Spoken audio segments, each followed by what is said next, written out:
Hello students, today we are going to discuss chapter 5 separation of substances part 2।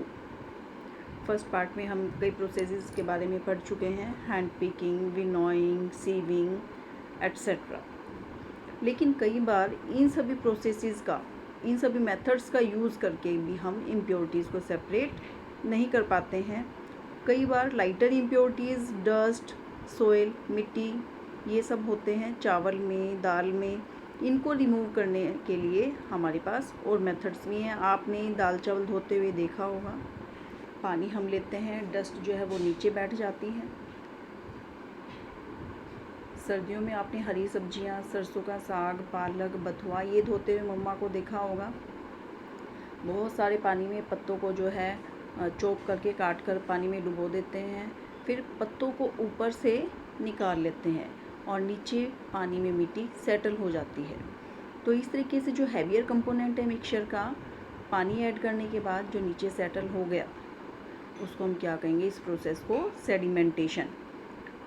और हम क्या करते हैं, मान लिया ये एक्टिविटी भी हम कर सकते हैं। हम थोड़ा सा पानी लें, उसमें थोड़ा सा हमने सैंड डाल दी, थोड़ी देर के लिए उसको हम डिस्टर्ब छोड़ सकते हैं और सैंड डालने की भी ज़रूरत नहीं है। घर पे हम वॉश साबुन वाले पानी से भी कर सकते हैं या रिंस पानी से।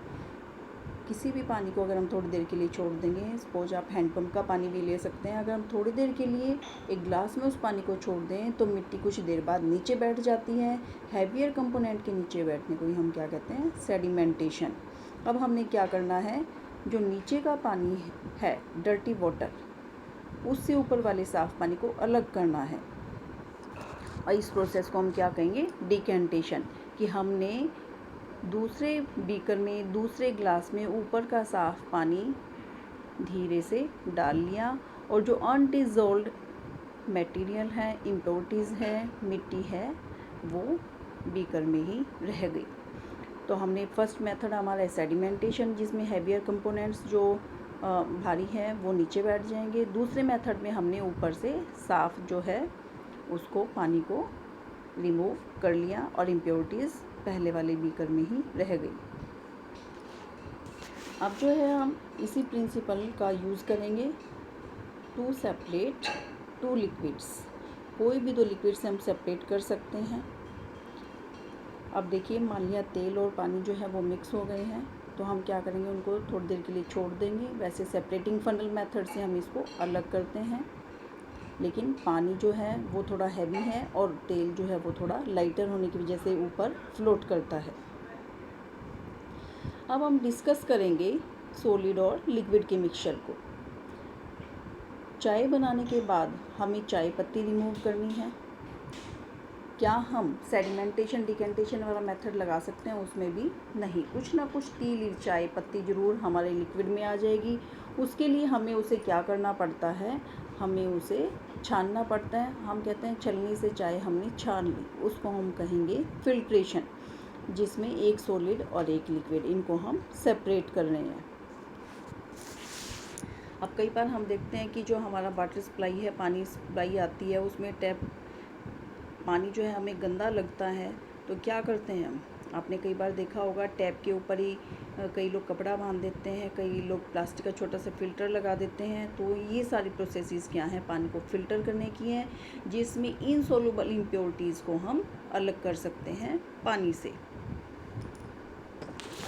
अब देखिए, नेक्स्ट मेथड है हमारा फिल्ट्रेशन का। तो हम बात कर रहे हैं इनसॉल्युबल इम्प्योरिटीज़ की।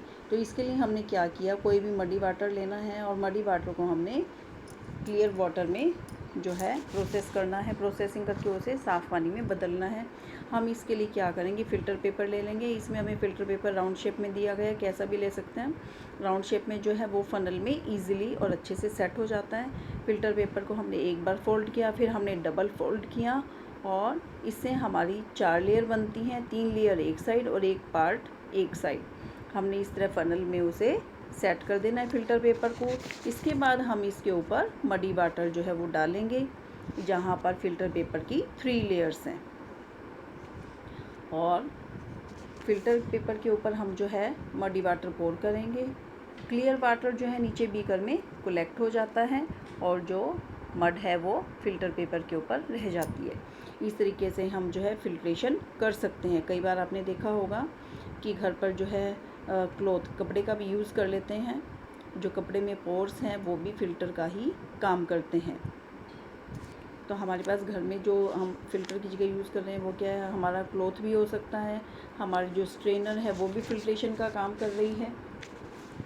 तो फ़िल्टर पेपर का हमने यहाँ यूज़ किया है। फ़िल्टर पेपर में भी क्या है, बहुत सारे फाइन पोर्स हैं, बहुत बारीक बारीक छेद हैं, और बारीक छेद हैं उसमें से सॉलिड इम्प्योरिटीज़ पास नहीं होंगी, और जो इम्प्योरिटीज़ हैं वो फ़िल्टर पेपर पर रह जाएंगी। आपने देखा होगा जो फ्रूट वेजिटेबल जूस है उनको भी हम फ़िल्टर करते हैं।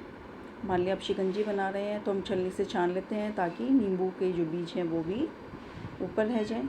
गन्ने के जूस भी आपने देखा होगा, वो भी हमें छलनी से छान कर ही सर्व करते हैं ताकि कोई भी जो सॉलिड पार्टिकल्स है पल्प का या जो कोई सीड है किसी भी फ्रूट्स या वेजिटेबल जूस का वो हमारे लिक्विड में ना आए। और एक और जो है हम यूज़ करते हैं, पनीर बनाने में भी हम फ़िल्ट्रेशन का यूज़ करते हैं। घर पर पनीर बनाते हैं दूध में थोड़ा सा नींबू का रस डालकर, तो उसमें भी क्या है, सॉलिड पनीर और लिक्विड। उसको अगर हम ये सोचें कि हम उसको थोड़ी देर के लिए छोड़ दें, पनीर नीचे बैठ जाएगा, पानी ऊपर आ जाएगा, तो ऐसा नहीं होता है। और कई बार हम प्रयास भी करते हैं तो हम देखते हैं कि लिक्विड के साथ थोड़ा सा पनीर भी आ जाता है। तो इस केस में भी हमें क्या करना होगा, फ़िल्ट्रेशन। हम या तो कपड़े से छान लेते हैं पनीर को, या फिर हम स्ट्रेनर छलनी का यूज़ कर लेते हैं। तो दोनों ही केसेस में हम क्या करते हैं, फ़िल्ट्रेशन का यूज़ करते हैं। नेक्स्ट प्रोसेस है हमारा evaporation. The process of conversion of water into vapour is called evaporation. कई बार आपने देखा होगा कि भी हम जो है गैस स्टोव पर हमने थोड़ा सा पानी रखा है किसी भी पर्पज़ से, और हम जो है किसी काम से किचन से बाहर आ जाते हैं, हम देखते हैं कि हम क्यों हो पानी तो जो हम कह देते हैं कि सारा जल गया, एक्चुअल में water is converted into its vapours. तो ये इस प्रोसेस का क्या नाम है, इवेपोरेशन। इवेपोरेशन जो है, यहाँ तो हमने जो है पानी को हीट किया है, एक्सटर्नल हीट दी है, और इवेपोरेशन हर एक टेम्परेचर पर होती है। धूप में आपने क्लॉथ लाइन पर कपड़े डाले हैं, कपड़े धूप में सूख जाते हैं। कमरे में आपने मोपिंग पोछा लगाया है, पोछा सूख जाता है। कहीं पर भी गमलों में पानी दिया है, धूप में उड़ जाता है। तो इवेपोरेशन वो प्रोसेस है जो हर एक टेम्परेचर पर होता रहता है, और इसके भी हमारे काफ़ी यूज़ हैं। धूप में हम कपड़े सुखाते हैं, हम अपने स्पाइसेस जो हैं उनकी भी मॉइस्चर रिमूव करते हैं। आपने देखा होगा मम्मा को बहुत सारे काम करते हुए। इवेपोरेशन का एक और बेनिफिट है, जो सी वाटर है हम सभी को पता है साल्टी है due to presence of salts dissolve in it. तो जो सी वाटर है, छोटे छोटे ये कह लीजिए शैलो पिट्स बनाकर जो है उसमें पानी को इकट्ठा कर लिया जाता है, सी वाटर को। और जो सन की धूप हीट है, सूर्य की गर्मी से पानी उड़ जाता है, इवेपोरेट हो जाता है और साल्ट बच जाता है। बाद में इसको प्योरीफाई करके फिर हम इसको यूज़ करते हैं as a table salt, common salt, जिस नमक का हम यूज़ करते हैं, समुद्री नमक बोलते हैं इसे।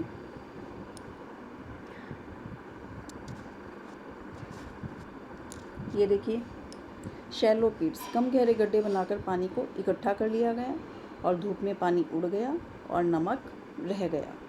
प्योरीफाई करके हम इसका यूज़ कर सकते हैं।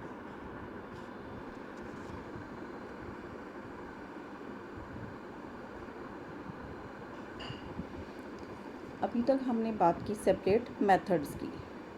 हमने पनीर जो सॉलिड है लिक्विड से अलग करना है, हमने फ़िल्ट्रेशन का यूज़ किया। मडी वाटर को सेपरेट करना है, फ़िल्ट्रेशन का यूज़ किया। सी वाटर से साल्ट हमने लेना है, हमने इवेपोरेशन का यूज़ किया। It means we are using the single method for separation of substances. लेकिन कई बार क्या है, हमें एक से ज़्यादा मेथड का भी यूज़ करना पड़ सकता है। एक ही मेथड सफिशिएंट नहीं है कि हमारा जो भी मिक्सचर में सब्सटेंसेस हैं हम उन्हें अलग कर पाएँ। सपोज़ हमारे पास रेत और नमक इनका मिक्सचर है, तो इसके लिए हमें क्या करना पड़ेगा, हम क्या करेंगे, थोड़े से पानी में इनको डिज़ोल्व कर लेंगे। सैंड जो है हैवी होने की वजह से नीचे सेटल हो जाएगी और साल्ट पानी में घुल जाएगा, सेडिमेंटेशन हो गया। अब धीरे से हम पानी को दूसरे बीकर में शिफ्ट कर लेंगे, डिकेंट कर लेंगे। इस प्रोसेस का नाम है डिकेंटेशन। और जो सैंड है उसको फ़िल्टर पेपर पर हम निकाल लेंगे, ड्राई कर लेंगे। सैंड हमें मिल गई है। अब है हमारे पास salty water, salt plus water. तो हम क्या करेंगे, पानी को बॉईल करेंगे, पानी को बॉईल करेंगे। अब ये देख लीजिए, इसके लिए हमने क्या मेथड लिया है कि हमने क्या लिया, हमने जो है इसको केटल में डाला है साल्टी वाटर को, इसकी लीड हमने बंद कर दी है और हमने इसे गर्म किया है। ये देखिए केटल में हमने साल्टी वाटर लेकर इसको हम गर्म कर रहे हैं। स्टीम जो है केटल के स्पाउट से आ रही है। अब हमने इस स्टीम को कंडेंस करना है। इसके लिए हमने एक मेटल की प्लेट ली है, इसके ऊपर कुछ हमने आइस क्यूब्स डाले हैं। जैसे ही स्टीम ठंडी मेटल प्लेट के कांटेक्ट में आती है, स्टीम कंडेंस हो जाती है। Steam converts into liquid. इस प्रोसेस का नाम है कंडेंसेशन। तो जो केटल के स्पाउट से जो भी स्टीम निकल रही है वो कंडेंस होकर पानी की बूंदों में कन्वर्ट हो रही है और पानी हमने कलेक्ट कर लिया है। पानी भी हमारा सेपरेट हो गया है। तो अब यहाँ देखिए, अब पानी इवेपोरेट हो गया तो केटल में क्या बच गया हमारे पास? केवल साल्ट। तो यहाँ हमने 2-3 मेथड्स का यूज़ किया। सेडिमेंटेशन, डिकेंटेशन, फिल्ट्रेशन का यूज़ करके हमने क्या किया? सैंड को अलग किया, इवेपोरेशन किया, कंडेंसेशन किया, उससे हमारे पास साल्ट और वाटर मिल गया। It means we have to use more than one method. इस तरीके से हमें कई बार कई मेथड्स का भी यूज़ करना पड़ सकता है।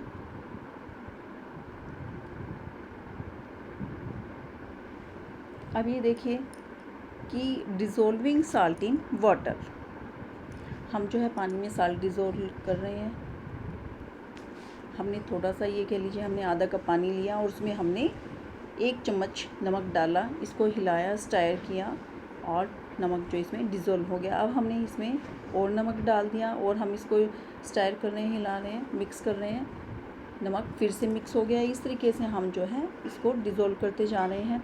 कुछ चम्मच मिलाने के बाद अब पानी में नमक घुलना बंद हो गया है। इसका मतलब इसमें और नमक डिज़ोल्व नहीं हो सकता। सॉल्यूशन जो है वो सैचुरेटेड हो चुका है। इसको हम कहेंगे सैचुरेटेड सॉल्यूशन।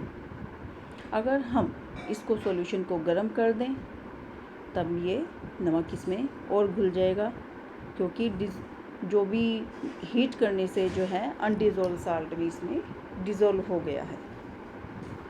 और अगर हम इस गर्म सॉल्यूशन को फिर से ठंडा कर देंगे तो साल्ट हमें फिर से बीकर की बॉटम में नज़र आ जाएगा। इसका मतलब गर्म करने से हम ज़्यादा अमाउंट में साल्ट इसमें डिज़ोल्व कर सकते हैं। अब हमने एक और एक्टिविटी करके देखनी है कि हमने 2 ग्लास लेने हैं, दोनों में आधा कप पानी डाल देना है। दोनों में 1-1 चम्मच, एक में 1 चम्मच नमक और दूसरे में 1 चम्मच चीनी हमने डालनी है। और इसी तरीके से हमने इसको स्टायर किया, नमक चीनी मिक्स हो गए। हमने फिर दोनों में 1-1 चम्मच नमक और चीनी फिर से डाल दी। अब हम इसको रिपीट करते जा रहे हैं और हम क्या देखते हैं कि कुछ स्पून डालने के बाद अब पानी में नमक और दूसरे ग्लास में 1 ग्लास में नमक, 1 ग्लास में चीनी, दोनों में डिज़ोल्व होनी बंद हो गई है। इसका मतलब सॉल्यूशन जो है अब सैचुरेटेड हो गया है और वो अपने अंदर और सब्सटेंस डिज़ोल्व नहीं कर सकता। साल्ट और शुगर दोनों का हम टेस्ट कर रहे थे। इसका मतलब जो डिफरेंट सब्सटेंसेस हैं वो पानी में अलग अलग अमाउंट में सोलुबल होते हैं। जो शुगर है वो ज़्यादा डिज़ोल्व हो जाती है इन कंपैरिजन टू साल्ट। इस तरीके से हम देखते हैं कि अलग अलग सब्सटेंसेस जो हैं वो अलग अलग अमाउंट में पानी में डिज़ोल्व हो सकते हैं। तो हमने सैचुरेटेड सॉल्यूशन के बारे में पढ़ा, जिसमें कि हम क्या कर सकते हैं कि और सब्सटेंस और सॉल्यूट डिज़ोल्व नहीं होगा। और अनसैचुरेटेड सॉल्यूशन जिसमें और अमाउंट में सब्सटेंस हम डिज़ोल्व कर सकते हैं। तो इस चैप्टर में हमने बहुत सारे मेथड्स पढ़े हैं to separate substances. Okay students.